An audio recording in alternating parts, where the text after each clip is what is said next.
to the channel Acharya Ji Online. Please subscribe the channel and press the bell icon.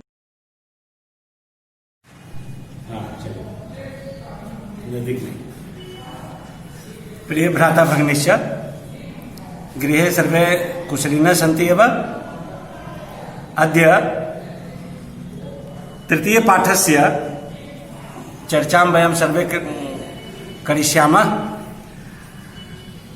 पूर्वमेव व्याकरणस्य उत्पत्ति, व्याकरणस्य भागा वर्ण विचारस्य अनेके बिन्दवः सन्ति, सर्वोपरि चर्चां कृतवन्तः।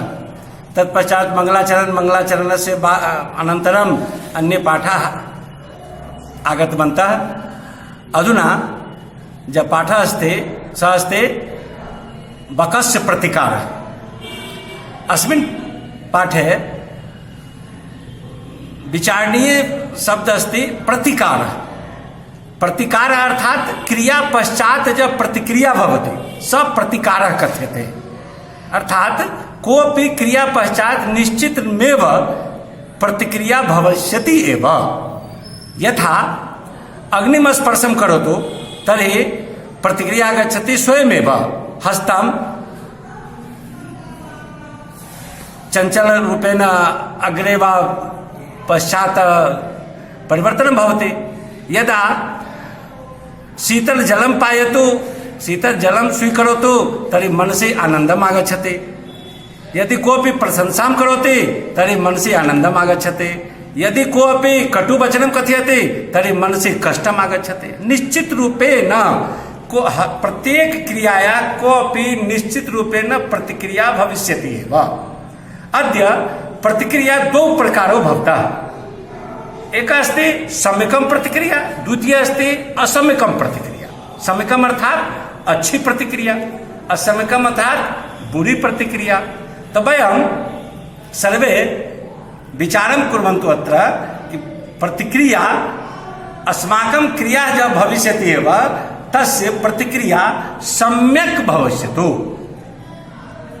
हमारा जो भी कार्य होगा, जो भी क्रिया हम जीवन में करेंगे, उसकी प्रतिक्रिया अच्छी प्रतिक्रिया के रूप में आए, यही इस पाठ का विचारणीय बिंदु है। यह एक जीवन मूल्य है भैया बहनों। जीवन मूल्य अर्थात यह परीक्षा के लिए विषय नहीं है, यह अपने जीवन में चिंतन करने का विषय है। मृत्यु पर्यंत, जन्म से लेकर मृत्यु पर्यंत तक कि हमारे द्वारा कोई ऐसी क्रिया न हो जिसकी प्रतिक्रिया असम्यक हो, खराब हो, बुरी प्रतिक्रिया हो, दुखदायी प्रतिक्रिया हो। यहाँ पर स्पष्ट है, कहता है आत्म दुर्व्यवहारस्य, अपने दुर्व्यवहार से का फल, अपने दुर्व्यवहार का फल दुखद होता है। कोई भी अगर दुर्व्यवहार हम करते हैं तो दुर्व्यवहार का परिणाम दुखदायी होता है। इसलिए तस्मात् इसलिए यदि हम सुख के इच्छुक है जीवन में तो हमें अच्छा व्यवहार करना चाहिए। सद्व्यवहर्तव्यम, हमें अच्छा व्यवहार करना चाहिए। यदि हम मनुष्य सुख के इच्छुक हों, अभी रखिए, सुख के इच्छुक हो तब हमको अच्छा व्यवहार करना चाहिए। इस पाठ में अव्यय का भी प्रयोग पर्याप्त है।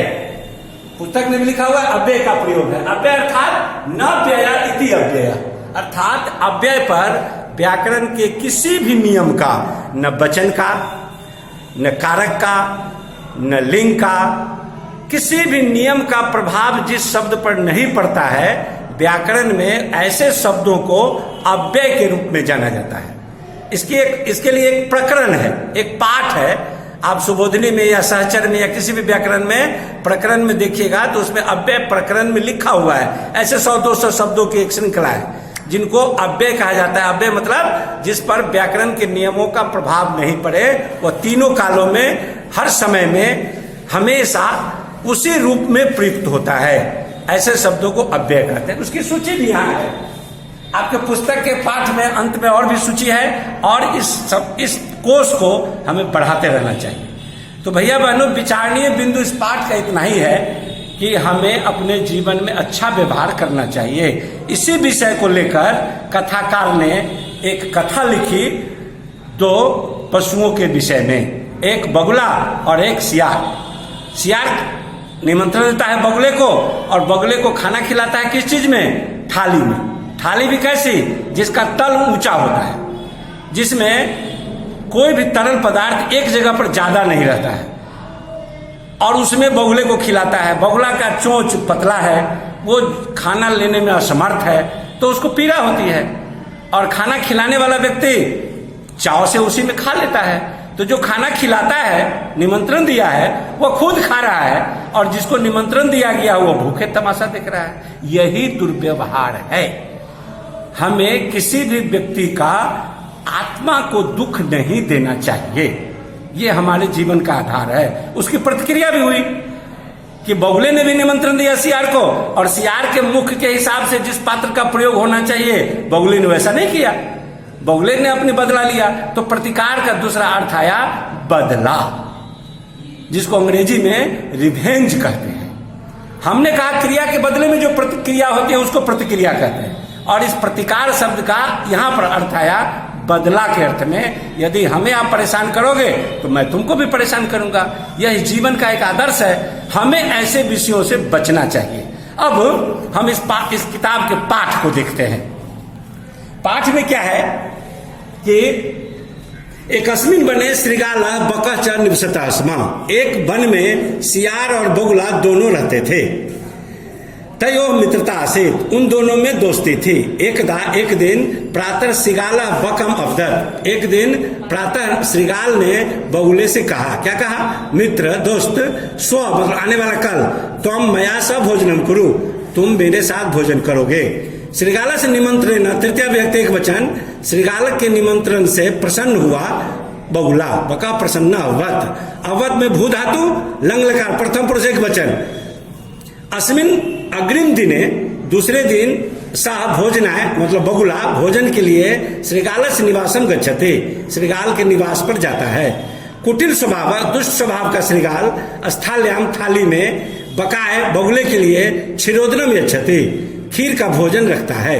बकम बदति च, और बगुले से कहता है, क्या कहता है? मित्र, अस्मिन पात्रे, इस पात्र में अवाम अधुना सहैव खादाव, हम दोनों साथ साथ खाएं। भोजन काले बकस चंचु स्थालित भोजन ग्रहणे समर्था न भवते, भोजन काल के समय में बगुले की चंचू जी थी, वह जो मुंह था उसका चंचू चोंच, वह थाली से स्थालित थाली से भोजन ग्रहण करने में समर्थ नहीं हुआ। अतः बका केवलम क्षीरोदनम पश्यति है वह, अतः बगुले ने केवल भोजन को देखा। श्रृगाला तो सर्वम क्षीरोदनम अभक्ष्यत, श्रृगाल ने सभी भोजन को खा लिया। भैया बहनों, इस वीडियो को हम यही समाप्त करते हैं, और इसके लिए जो होमवर्क है वह देव शब्द रूप और लता शब्द रूप का रूप हम ऑनलाइन क्लास में ही बताए थे कि देव शब्द रूप, लता शब्द रूप, अस्मद, युष्मद और तत्, ये षष्ठ में भी हमने कहा था। आपके फेयर में अलग अलग रंग से, यानी ब्लू और ब्लैक कलर से अर्थ के साथ, हम षष्ठ में बताए हुए अर्थ के साथ, तो अर्थ के साथ लिख के रखिएगा। इस पाठ का जो द्वितीय भाग है, प्रश्नोत्तर और द्वितीय कथा है, उसको हम दूसरे वीडियो में भेजेंगे। धन्यवाद।